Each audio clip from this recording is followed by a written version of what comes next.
Welcome back. कहानी कुर्सी की देख रहे हैं आप। तीनों मेहमान हर्षवर्धन जी, विजय जी और समीर जी हमारे साथ जुड़े हुए हैं। और कंट्रोवर्सीज की जब बात होती है तो इस वक्त कंट्रोवर्सी किंग बने हुए हैं अल्लू अर्जुन दक्षिण में। विजय जी, एक ऐसा हादसा हुआ जिसे लेकर अल्लू अर्जुन अफसोस जता चुके हैं, लेकिन इस पर जब से सियासत शुरू हुई है ये रुकने का नाम नहीं ले रही है।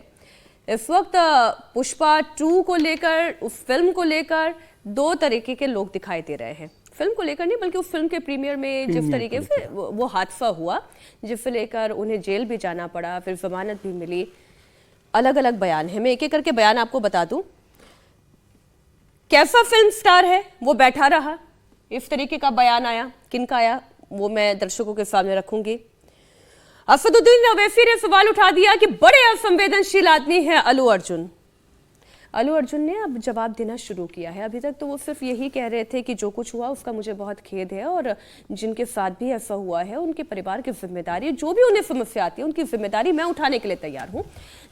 लेकिन अब इस कंट्रोवर्सी पर उन्होंने पहली बार बोला है। पहले अल्लू अर्जुन की बात सुने। रेवंत रेड्डी क्यों उन पर निशाना साध रहे हैं, इसका अपना राजनीतिक हित क्या हो सकता है, उसे भी हम समझने की कोशिश करेंगे। पहले अल्लू अर्जुन को आप सुने। There is a lot of false allegation, wrong and miscommunication వల్ల కూడా చాలా జరుగుద్ది. So I just want to tell, I don't want to blame any department or any particular political leader or the government. In fact, government though we are very very happy because మాకు theatre special prices ఇచ్చారని we are actually very happy with them.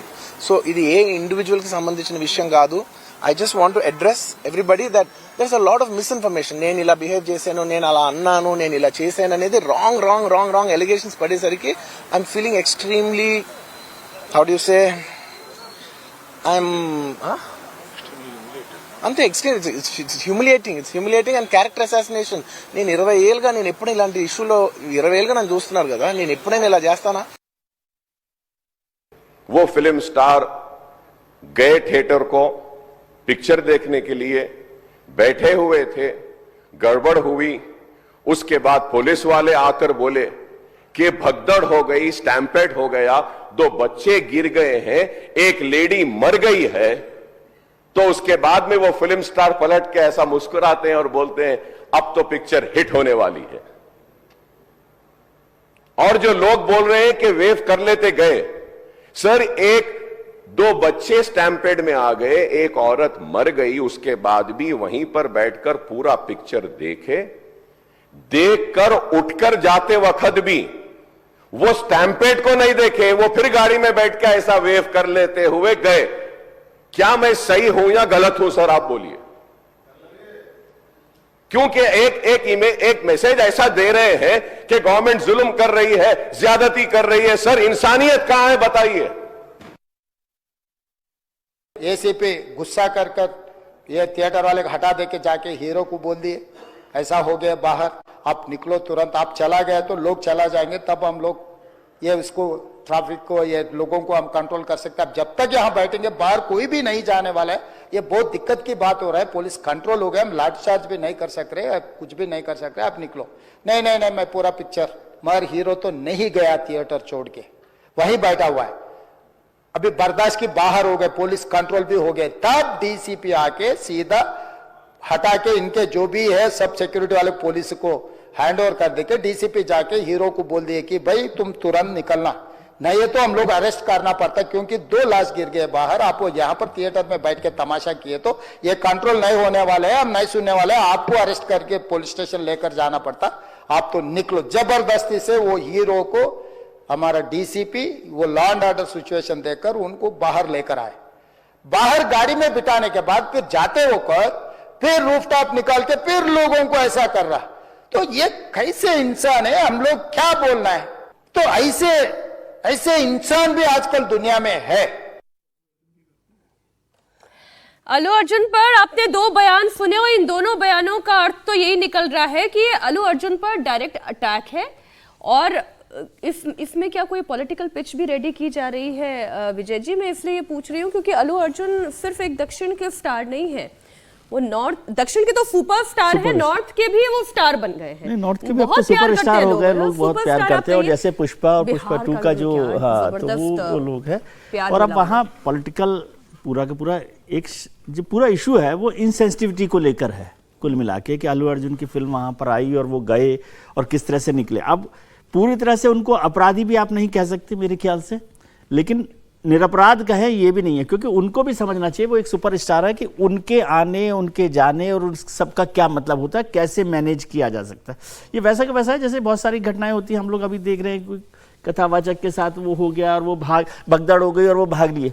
तो insensitive issue तो है ही, insensitivity का तो मामला है ही। लेकिन पॉलिटिकल पार्टी, क्योंकि दोनों लोग MIM वहाँ की बड़ी पार्टी है, भले उनके विधायक कम है लेकिन ताकत खास है, और हैदराबाद में तो और बड़ी है। और जो रेवंत रेड्डी साहब है वो भी इसमें आरोपों के घेरे में घिसे थे कि भाई सरकार उनको बचाने की कोशिश कर रही है, बार बार ये बात हो रही है, एक रिलेशनशिप की बात भी हुई। तो शायद रेवंत रेड्डी साहब उससे निकलना चाहते हैं, इसलिए उस बात का जिक्र किया। लेकिन वो खुद कह रहे कि सरकार ने कोशिश की उनको बाहर निकालने की, जिस पर ये हो रहा था कि वो भाग गए। तो अब बहुत सारी बातें मिली हुई हैं, हर कोई अपने फेस सेविंग कर रहा है। अल्लू अर्जुन भी अपनी फेस सेविंग कर रहे हैं।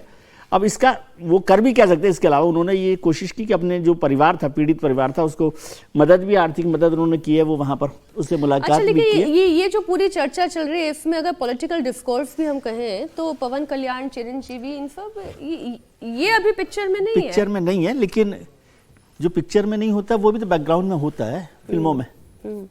अब बैकग्राउंड में रहने वाले लोगों की भूमिका को कम मत आका कीजिए। कलाकारी किसकी है, कौन सी पॉलिटिकल कलाकारी चल रही है हर्षवर्धन जी? नहीं देखिए, एक तो ये कि मैंने भी लंबे अरसे के बाद पिक्चर देखी, पुष्पा 2 देखी। तो आनंद लेना हो तो चले जाइए, दिमाग घर पे रख के जाइए क्योंकि सिर्फ वही है, बड़ा विचित्र सा है लेकिन आनंद आता है वो उस तरह से। तो आनंद की बड़ी जरूरत है लोगों को, और अगर एंटरटेनर ये कहे ही जाते हैं, अगर वो लोगों को आनंद दे रहे हैं तो ये तो अच्छी बात है। एंटरटेनर है ही एंटरटेनर, ये कहते हैं ये कोई। लेकिन अगर राजनीति करने वाले लोग सीरियस पॉलिटिक्स के बजाय एंटरटेनर बनते जाएं तो ये खतरनाक है, ये देश के लिए अच्छा नहीं है। भारत की संसद से लेकर आंध्र प्रदेश की विधानसभा तक हम ये देख रहे हैं, तेलंगाना की विधानसभा तक हम ये देख रहे हैं, उत्तर प्रदेश की विधानसभा तक हम ये देख रहे हैं, महाराष्ट्र की विधानसभा में हमें देख चुके हैं, दिल्ली की विधानसभा में तो आए दिन अट्टहास हम सुनने को देखते हैं। हो क्या रहा है देश के राजनेताओं? ये सिर्फ अल्लू अर्जुन तक मसला नहीं है, हमारे नेताओं को अगर अभिनेताओं से मुकाबला करने की नौबत आ गई है, और वो घटना दुर्भाग्यपूर्ण थी।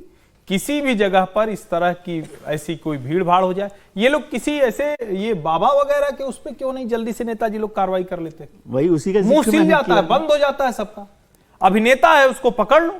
और ये चूंकि जो फैमिली ट्री है, ये नागार्जुन, चिरंजीवी, पवन कल्याण, उस वाली फैमिली ट्री से आते हैं। अब या तो रेवंत रेड्डी ने तय ही कर लिया है कि हमें अल्लू अर्जुन को इतना बड़ा नेता बना देना है कि वो हैदराबाद में खड़े हो जाएं और कहें कि हम पार्टी बनाएंगे। अरे भाई, वो एक अभिनेता है, एक एंटरटेनर है, शानदार तरीके से एंटरटेन कर रहा है लोगों को। लेकिन उनकी कोई स्वीकार कीजिए। अल्लू अर्जुन की भी ऐसी कोई फिलहाल नियत नहीं लग रही है कि उन्हें पॉलिटिक्स में कोई रुचि है या वो कोई आएंगे। देखिए, उनकी आज की जो स्थिति है अल्लू अर्जुन की, वो भला क्यों राजनीति में आएंगे? सही बात है। अभी उनकी करोड़ों के बजट की फिल्म आ रही है, इतना जबरदस्त उनका स्टारडम है, हर कोई देख रहा है, वो हवा में उड़ते हुए सैकड़ों लोगों को मार देते हैं एक छोटी सी कुल्हाड़ी से। ये तो करने के लिए नेता तो मतलब दूसरी तरह से मारता है, तो वो वाली कला सीखने में उनको भी समय लगेगा। लेकिन नेता लोग अगर उस भूमिका में आ रहे हैं और वही कर रहे हैं तो ये खतरनाक है। ये कोई ऐसी कंट्रोवर्सी थी नहीं, सामान्य एक घटना थी, दुर्भाग्यपूर्ण थी। किसी की जान चली जाए भगदड़ में, किसी की आहत हो जाए, उस पर सबको शोक संवेदना करनी चाहिए। ये तमाशा करने से नेताओं को बचना चाहिए। नेता तमाशा कर रहे हैं, उन्हें अच्छा इसमें क्या मिल रहा है? ये बोल के उन्हें क्या वोट मिल जा रहा है, या उन्हें लग रहा है कि वो भी अपना एक स्टेटमेंट दे देंगे, या ये बोलना चाहिए, ये बोलने वाली बात है, मौका, जिसमें अल्लू अर्जुन खुद कह रहे हैं कि ये दुर्भाग्यपूर्ण था और मैं पूरी जिम्मेदारी ले रहा हूं जिनके साथ भी ये हादसा पेश आया है। देखिए, 4 दिसंबर को हैदराबाद के जो संध्या थिएटर में पिक्चर में अल्लू अर्जुन जाने वाले थे, थिएटर ऑनर ने हैदराबाद पुलिस को लिखा कि अल्लू अर्जुन आने वाले तो यहाँ सुरक्षा प्रदान की जाए। पुलिस ने कह दिया कि हम सुरक्षा नहीं दे सकते हैं, थिएटर बंद रहेगा, कुछ भगदड़ होगी तो उसकी हम जिम्मेदारी नहीं लेंगे, आप अल्लू अर्जुन को मत बुलाइए, हम सुरक्षा नहीं देंगे। उसके बाद अल्लू अर्जुन जाते हैं वहां पर, पुलिस डीजीपी अल्लू अर्जुन से कहते हैं कि वहां पर जाना आप भगदड़ बचने की स्थिति हो सकती है क्योंकि आपके फैन फॉलोअर आएंगे। उसके बाद अल्लू अर्जुन जाते हैं, वहां भगदड़ होती है, एक महिला मारी जाती है, पुलिस अंदर जाके आपसे कहती है कि आप तुरंत थिएटर खाली करो क्योंकि यहां पर भगदड़ मच गई है, उसके बाद भी आप थिएटर खाली करने से मना करते हो कि मैं पिक्चर देख रहा हूं। पुलिस आपको जबरदस्ती वहां से निकालती है, उसके बाद अब जब बाहर निकलते हो तो आप एक हीरो के रूप में पूरा हाथ हिलाते हुए जाते हो। आप उस गंभीरता को भूल जाते हो कि आपके कारण वहां पर जो भगदड़ हुई, एक महिला मारी गई है, एक बच्चा घायल हो गया उस महिला का, वहां भी आपको लगता है कि आप एक हीरो के रूप में आए और हीरो के रूप में आप जाओगे। तो वही रेवंत रेड्डी से आपका पाला पड़ा है। उसके लिए कोई भी सुपरस्टार हो, कानून सबके लिए बराबर होता है। वो ये नहीं देखेगा कि अल्लू अर्जुन के बहुत फॉलोअर है तो मेरा वोट बैंक कम होगा या क्या होगा। रेवंत रेड्डी एक अपनी तरह की राजनीति करते हैं। उन्होंने स्पष्ट डीजीपी को बोला अल्लू अर्जुन दोषी है तो तुरंत उसको आप गिरफ्तार कीजिए। वो पुलिस ने गिरफ्तार किया। जब पुलिस आपसे कह रही है कि आप थिएटर में मत जाइए, वहां भगदड़ मच सकती है, हम सुरक्षा देने की स्थिति में नहीं है, उसके बाद भी आप जाते हो, भगदड़ होती है, आप असंवेदनशीलता का परिचय देते हो वहां पर, उसके बाद भी आप हाथ हिलाते हो। जब आप छूट कर आते हो तो आप थिएटर महिला से मिलने नहीं जाते हैं। और जो वहां के नेता लोग हैं, जो अभिनेता लोग हैं, सब अल्लू अर्जुन मिलने से जा रहे हैं। भगदड़ में बचने पर महिला से मिलने, लोगों के हाल देखने कितने लोग वहां पर गए। तो मुझे ऐसा लगा कि रेवंत रेड्डी ने बहुत अच्छा काम किया। अभिनेता हीरो कितना बड़ा हो, कानून से बढ़कर कोई नहीं है, कानून के दायरे में कार्रवाई की गई। और सभी अभिनेताओं का सबक है कि जब प्रशासन कहे कि हम आपको सुरक्षा नहीं दे सकते तो उसके बाद आप वहां मत जाइए। अगर आप जाते हो और कोई भगदड़ होगी तो आपको कानून का सामना करना पड़ेगा। हर्षवर्धन जी, सिर्फ दो छोटे छोटे सवाल हैं। एक तो ये कि क्या प्रशासन को जानकारी दी गई या नहीं दी गई, तो उसका जवाब है दी गई। दूसरा, क्या प्रशासन ने वहां कार्यक्रम करने से मना किया, तो इसका जवाब है नहीं मना किया। अब अगर उसके बाद सुरक्षा देने से मना कर दिया था पुलिस ने, नहीं पुष्पा थिएटर में सुरक्षा नहीं देंगे। लेकिन ये नहीं हो सकता है ना कि आप अगर कोई कार्यक्रम हो रहा है, या तो आप अपने राज्य में कह दीजिए फिल्मी सितारे बंद, कल से अब थिएटर में कोई किसी का प्रीमियर होगा बंद, ऐसा तो आप नहीं कर रहे हैं। तो ये भी क्या सिलेक्टिव था क्या?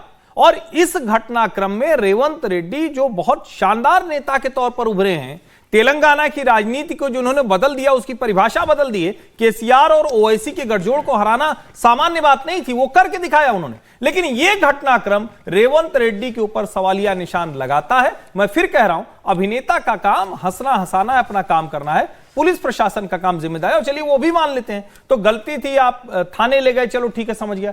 आपने जेल भेज दिया, ऐसी कौन सी जल्दी थी भाई? ऐसा क्या अपराध कर दिया था किसी ने? क्या अल्लू अर्जुन ने किसी की हत्या की थी? क्या नहीं की थी? यही जाकर लगता है कि कुछ पॉलिटिकल मोटिवेशन है इसमें, कुछ तो है जो आपके मन में, या तो आपको कुछ हीन भावना आ गई कि हमसे बड़ा सुपरस्टार कैसे हो गया। तो भाई ये समस्या तो हमेशा रही, ये तो फिर हमेशा है। अतिशयोक्ति हो जाएगी। नहीं, अतिशयोक्ति नहीं, लेकिन व्यवहार तो रेवंत रेड्डी का वही रहा ना। अगर आप किसी एक अभिनेता के पीछे ऐसे पड़ जाए, सोचिए कि हाईकोर्ट से जमानत मिलने के बाद भी रात में जमानत नहीं दी गई, रात को जमानत नहीं दी गई, अगली सुबह जाके छोड़ा गया। कोई अपराधी है क्या वो कोई ऐसा अपराधी है क्या, शातिर अपराधी है क्या? ऐसा तो है नहीं। मतलब तो ये जानबूझकर किया गया। रेवंत रेड्डी को इससे बचना चाहिए। हाई कोर्ट से जमानत मिल गई थी, उसके बाद वो शाम को छूट सकते थे, मतलब जो मेरे को संभावना लग रही थी, लेकिन रखा गया उनको रात को। हाँ, तो इंटेंशनल तरीके से इसको किया गया।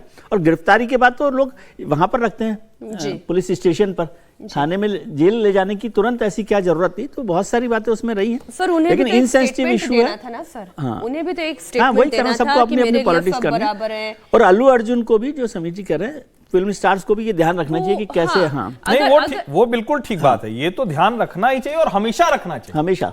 एक और हर व्यक्ति के लिए फिर रखना चाहिए, केवल एक सुपरस्टार के लिए नहीं कि सुपरस्टार के खिलाफ आपकी कार्रवाई कर दी। हर्ष जी जो बात करेंगे, वो फिल्म देखकर आए और वो एक झटके में एक कुल्हाड़ी से वो मार देते हैं सुपरस्टार, क्या नाम है, अल्लू अर्जुन। तो नेताओं को तो कुल्हाड़ी की भी जरूरत नहीं होती है। तो वही मैं कह रहा हूँ, वो कला सीखने में वक्त लगेगा। आखिर यही तो हुआ ना, अमित शाह का भाषण काट के और गंदे तरीके से उसको मैनिपुलेट किया गया। और देखिए पूरे देश में सब नारा लगा रहे हैं, पूछ भी नहीं रहा है कोई भैया कौवा कान ले गया कि नहीं ले गया। कम से कम अमित शाह का अल्लू अर्जुन को सीखना बाकी है। हाँ, सीखना बाकी, बिल्कुल। अभी वो उन्होंने राजनीति में आने का ऐसा कोई निर्णय लिया हो, ऐसा दिखाई तो नहीं देता है। ले लिया होता तो शायद हो सकता है वो सीख चुके होते, पब्लिकली आकर वो माफी नहीं मांग रहे होते, फिर वो भी कुछ दल बना चुके होते। खैर, बात जीएसटी की हो जाए। पुरानी कार खरीदना महंगा पड़ेगा। सरकार ने पुरानी कारों पर जीएसटी 12% से बढ़ाकर 18% कर दिया है। लेकिन आप पर इसका असर तभी पड़ेगा जब आप पुरानी कार किसी कंपनी से खरीदेंगे। अगर निजी तौर पर पुरानी कार खरीदते हैं तो आपकी जेब पर कोई असर नहीं पड़ने वाला है।